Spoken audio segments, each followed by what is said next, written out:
to Dr. Dave's weekly Healthy Bastards health tip. And Happy New Year, everybody. 2013. I don't know about you fellas, but hopefully it's going to be a much better year. So let's get it cracking. So the health tip for this week is about the human brain. I want to tell you where it is, what it looks like, and sort of basically how it works, with the help of my great mate, Dr. Urian, who's an expert in brains. Now, this is going to lead into the following week's health tip, which is going to be on strokes, and the one after that is going to be on brain injury, which is very important because a lot of people get a bad whack to the head, and it's important that you know what happens and how to protect yourself against it. So, let's start the first Healthy Bastards health tip of 2013 on the brain. Again, we'll phase into a clip cut out of the Oscar award-winning Healthy Bastards movie, starring myself and Batman. And this will tell you what is the brain and sort of what does it do. So concentrate on it, and that'll set up for next week's. It'll be so much easier to tell you about strokes. Okay, fellas, so keep this going, make it go viral for us, and I hope you enjoy it. So, see you soon, fellas. Happy New Year.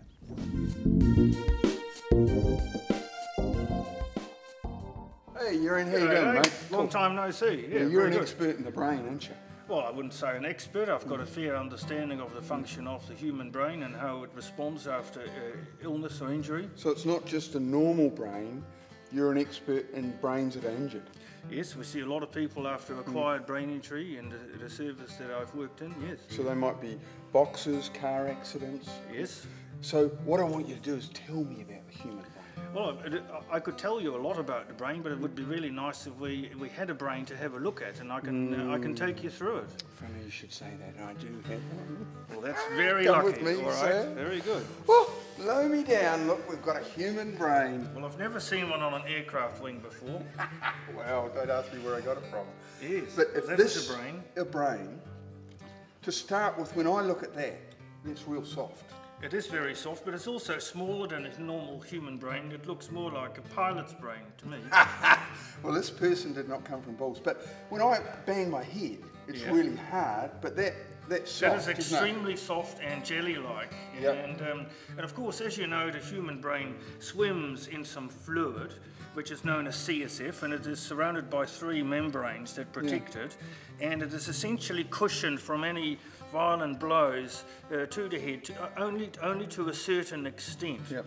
Now, when the blow is too severe, that cushioning of the membranes in the fluid it swims in is insufficient, and the brain sort of ricochets like that, and it rattles around like a pill in a pill box, and it hits the front and then it hits the back, and then you get these hemorrhages, sort of little bleedings, right at the frontal lobes and what we call the inferior temporal lobes, which is on the other side there.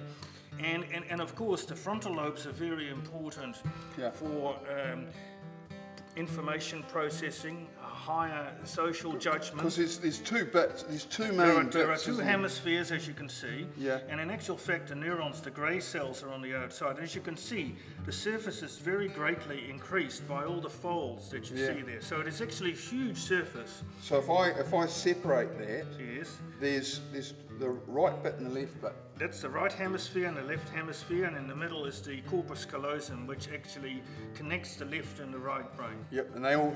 So what is that all made up of? Little nerve cells. And so the nerve cells are on the outside, and then the electric cabling, which is known as the white matter, is on the inside, and it connects all the different areas of the brain. Deep in that area there.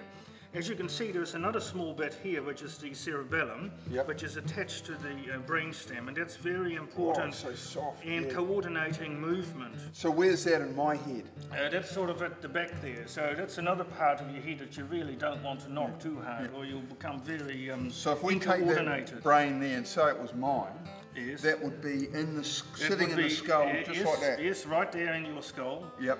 In fact, there would be a lot of space around that brain if it was your head, but let's not just go there. At the front, you've got the frontal lobes. The frontal lobes, and now the frontal lobes are, of course, in evolution, the most important bit of the human brain, because it actually places us above the other animals. And chimpanzees. That's correct. Now, the frontal lobe is very important.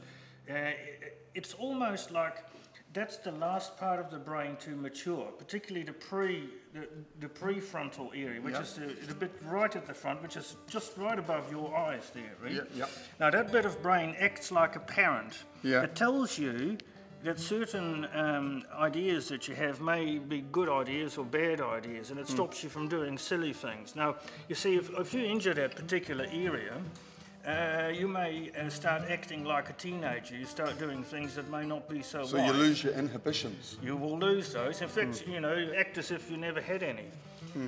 And you start arguing with people older than yourself and knowing everything better. And this is when they say, you know, why don't you leave home whilst you still know everything?